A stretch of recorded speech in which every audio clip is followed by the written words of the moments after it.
કૃષ્ણ, જય માતાજી, હર હર મહાદેવ। આજે મંગળાગૌરી વ્રતની વાર્તા કરશું। ઘણી બહેનો મંગળવારે મંગળાગૌરી વ્રત રહે છે તો એની વાર્તા સાંભળશું। જય શ્રી કૃષ્ણ। શ્રાવણ માસના પ્રથમ મંગળવારથી 4 મંગળવાર સુધી આ વ્રત કરવામાં આવે છે। દર મંગળવારે સવારે વહેલા ઉઠી સ્નાન કરીને પાર્વતી માની પૂજા કરવી, ત્યાર પછી મંગળાગૌરીની વાર્તા સાંભળવી અથવા કહેવી। એ દિવસે ઉપવાસ ન થાય તો એકટાણું કરવું। કુંવારી કન્યા પોતાનું વેવિસાર થયા પછી પતિનું સુખ પ્રાપ્ત થાય એ માટે આ વ્રત કરે છે। પરણીને સાસરે ગયા પછી પણ આ વ્રત કરી શકાય છે। આ વ્રત કરવાથી પતિ સુખ, સંતાન સુખ તથા સંપત્તિ સુખ પ્રાપ્ત થાય છે। હવે આપણે વાર્તા વાંચશું। કોઈ એક ગામમાં પટેલ અને પટલાણી રહે। તેઓ ખૂબ ધાર્મિક, વૃત્તિવાળા અને દયાળુ જીવવાળા હતા। તેમના આંગણે આવેલાને ક્યારેય નિરાશ થવું પડતું ન હતું। તેઓ બધી રીતે સુખી હતા। તેમની પાસે સરસ મજાનું ઘર હતું। સીમમાં 50 વીઘા જમીન હતી। આથી તેઓ ખાધે પીધે ખૂબ સુખી હતા। પણ પટલાણી હજુ સુધી પેટ માંડ્યું ન હતું। તેથી પતિ પત્ની ખૂબ ઉદાસ રહેતા હતા। ધર્મ ધ્યાન કે દાન પુણ્ય કરવામાં તેઓ જરાય કચાશ રાખતા ન હતા। છતાં તેમની આ શેર માટીની ખોટ હજુ સુધી પૂરાઈ ન હતી। એક દિવસ અચાનક એક સાધુ મહાત્મા તેમના આંગણે આવી ચઢ્યા। પટેલ પટલાણીએ તેમનો ભાવભર્યો આદર સત્કાર કર્યો। આથી પ્રસન્ન થઈ સાધુ મહારાજે પટેલને પાર્વતીમાનું તપ કરવા કહ્યું। પટેલ તો સાધુ મહારાજે બતાવેલા શંકર પાર્વતીના મંદિરે જઈ પાર્વતીમાનું તપ કરવા લાગ્યો। તેની ખરા અંતરની ભક્તિ જોઈ મા પાર્વતી પ્રસન્ન થયા અને તેને વરદાન માંગવા કહ્યું। પટેલે આ મા પાસે પુત્રની માંગણી કરી। તેના જવાબમાં પાર્વતી બોલ્યા, હે વસ, તારા નસીબમાં સંતાન યોગ નથી। તેમ છતાં હું તારી ભક્તિથી ખુશ થઈને તને 21 વર્ષ જીવે એવો પુત્ર અથવા પરણ્યા પછી તરત વિધવા બને એવી પુત્રી, 2 માંથી કોઈ પણ એક તને આપું। બોલ, તારી શું ઈચ્છા છે? પટેલ બિચારો શું બોલે? થોડી વાર તો તે મૂંઝવણમાં પડી ગયો। આખરે તેને 21 વર્ષ જીવે એવા પુત્રની માંગણી કરી। પાર્વતી માએ તેને ખુશ થઈ વરદાન આપતા કહ્યું, જો આ મંદિરની સામે એક આંબાનું ઝાડ છે, ત્યાં એક ગણેશની મૂર્તિ પણ છે।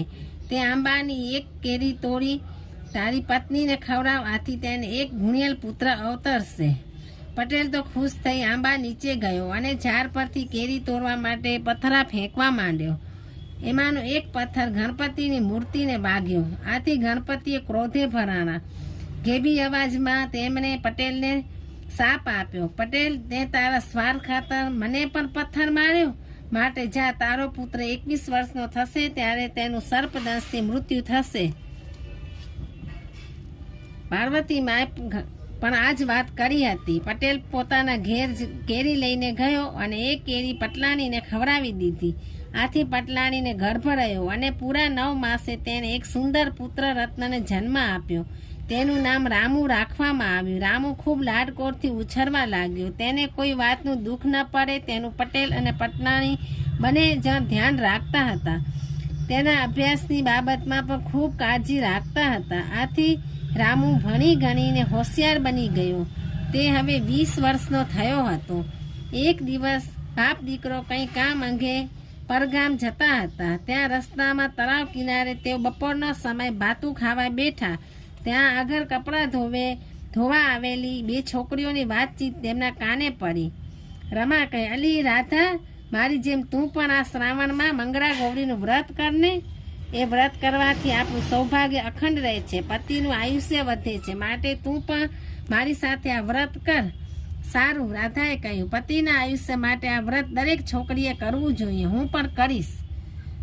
રમાની વાત સાંભળી પટેલને મનમાં વિચાર આવ્યો કે મારા પુત્ર રામુને આ છોકરી સાથે પરણાવું તો તે દીર્ઘાયુષ્ય બને અને 21મા વર્ષે આવનારી મૃત્યુની ઘાતમાંથી બચી જાય। એમ વિચારી તેઓ પેલી છોકરીઓની પાછળ ગામમાં આવ્યા અને રમાને ઘેર જઈ ચઢ્યા। રમાના પિતા જોઈતારામ તેમની જ જ્ઞાતિના હતા, અર્થાત તેઓ પણ પટેલ હતા અને પોતાની દીકરી રમા માટે સુયોગ્ય વરની શોધમાં હતા। આથી રામુના પિતાએ બધી વાત કરી। ત્યારે તેઓ પરણોય વિલંબ કર્યા વગર પોતાની દીકરી રમાને રામુ સાથે પરણાવવા તૈયાર થઈ ગયા। આવો ભણેલો ગણેલો ખાધે પીધે સુખી મૂર્તિઓ શોધવા છતાં પણ મળે તેમ શક્ય ન હતો। થોડા દિવસ પછી યોગ્ય મુહૂર્ત જોઈતા રામે પોતાની દીકરી રમાને પરણાવી દીધી. રમા પરણીને સાસરે આવી અને આનંદથી ઘર સંસાર ચલાવવા લાગી. સાસરે આવ્યા પછી પણ તેણે વ્રત કરવાનું ચાલુ રાખ્યું. આથી પ્રસન્ન થઈ મંગળામાએ સ્વપ્નમાં આવી તેને કહ્યું, રમા, તારા પતિનું આયુષ્ય ખૂબ જ ટૂંકું છે. આવતા મંગળવારે એક સાપ તારા પતિને ડસવા આવશે, પરંતુ તારે એના ગુસ્સાને ઠંડો પાડવા માટે સાકર નાખેલું દૂધ એક કુંડામાં ભરી રાખ પલંગ નીચે મૂકવાનું. તેની બાજુમાં એક ખાલી માટલી મૂકજે. સાપ દૂધ પીને માટલીમાં ઘૂસી જશે. એ વખતે તારે લુગડા વડે માટલાનું ઢાંકણું ઢાંકી દેવાનું અને સવાર પરે સાપને વગડામાં જઈને છોડી આવજે. જો તું ગફલતમાં રહીશ તો તારો પતિ મૃત્યુ પામશે. રમા સ્વપ્નની વાત સાચી માની મંગળવારની વાટ જોવા લાગી. મંગળવાર આવ્યો એ દિવસે એણે મંગળામાની પૂજા કરી. પોતાના પતિના દીર્ઘાયુષ્ય માટે માને પ્રાર્થના કરી. રાત્રે સ્વપ્નમાં મંગળામાના કયા મુજબ એક ભયંકર સાપ ફૂંફારા મારતો પલંગ પાસે આવી પહોંચ્યો. રમા જાગતી જ બેઠી હતી. તેણે દૂધ ભરીને કુંડું તૈયાર જ રાખ્યું હતું. સાપે બધું દૂધ પી ગયો અને સરકતો પલંગ પર ચઢવાને બદલે માટલીમાં પેસી ગયો. રમાએ ચપ લઈને માટલીનું મોં લુગડા વડે ઢાંકી દીધું. મંગળામાની કૃપાથી રમાનો ચૂડી ચાંદલો અખંડ રહ્યો. તેણે આદરેલું મંગળા ગૌરીનું વ્રત ફળ્યું. બીજે દિવસે સવારે રમાએ સાસુ સસરા તથા પતિને સઘળી વાત કહી સંભળાવી અને સાપને વગડામાં જઈ છોડી મૂક્યો. તેની વાત સાંભળી સૌ હરખાઈ ઉઠ્યા.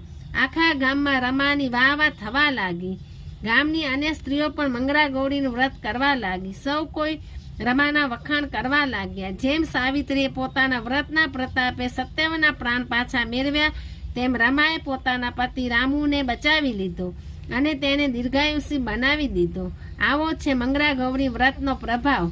હે માં મંગળા ગૌરી, જેમ તમે રમા વહુને ફળ્યા, તેમ તમારું વ્રત કરનારને, તમારી આ કથા વાંચનાર, સાંભળનાર, વિડીયો જોનાર સૌ કોઈને ફરજો. જય શ્રી મંગળા ગૌરી માતે કી જય. હર હર મહાદેવ. જય શ્રી કૃષ્ણ. તમને આવી ધાર્મિક કથા વાર્તાઓ સાંભળવી હોય તો આ મારી ચેનલને લાઈક કરો, શેર કરો અને સબસ્ક્રાઈબ કરો. જય માતાજી. હર હર મહાદેવ.